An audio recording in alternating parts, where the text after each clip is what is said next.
ముందు senior pillar Om Sai construction అధినేత నువ్వుల శ్రీనివాసరావు గారు ఉన్నారు. అలాగనే ఎన్టీఆర్ స్టేడియంలో దాదాపుగా 2 దశాబ్దాల పైగా ఒక క్రీడాకారుడుగా ఉన్నారు.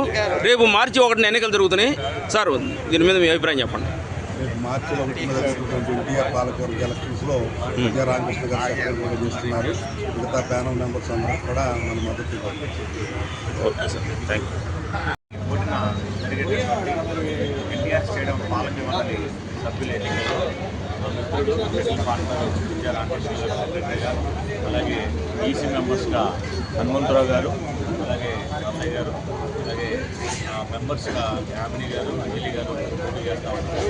ఈ యొక్క పాలకవర్గ ఎన్నికల్లో వీరందరూ కూడా మన తెలుగుదేశం, జనసేన, బీజేపీకి బలపరిచిన కూటమి అభ్యర్థులు కాబట్టి వీళ్ళందరినీ కూడా మనం వీళ్ళని అత్యధిక ప్రయారిటీతో గెలిపించవలసిందిగా ప్రార్థిస్తున్నాం.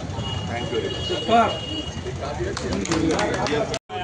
ఎన్టీఆర్ స్టేడియం పాలక మండలి ఎలక్షన్స్కి మా మిత్రులు రామకృష్ణ గారు సెక్రటరీగా, అలాగే హనుమంతరావు గారు, అత్తయ్య గారు, మిగతా మెంబర్స్ అందరూ ఎలక్షన్స్లో ఉంటున్నారు. వీరందరికీ ఓటు వేసి గెలిపించాల్సిందిగా ప్రార్థిస్తున్నాను. సార్, నేను ఎన్టీఆర్ వీరాంబాన్ని మన ఎన్టీఆర్ ప్రిన్సిపల్ స్టేడియంలో జరుగుతున్న ఎలక్షన్లో పోటీ చేస్తున్న కూటమి అభ్యర్థులైన మన వజ్జా రామకృష్ణ గారు అండ్ మిగతా మెంబర్స్ అందరూ కూటమి మంచి మెజార్టీతో గెలిపించవలసిందిగా కూర్చున్నాను. వజ్జా రామకృష్ణ గారు చాలా మంచి వ్యక్తి.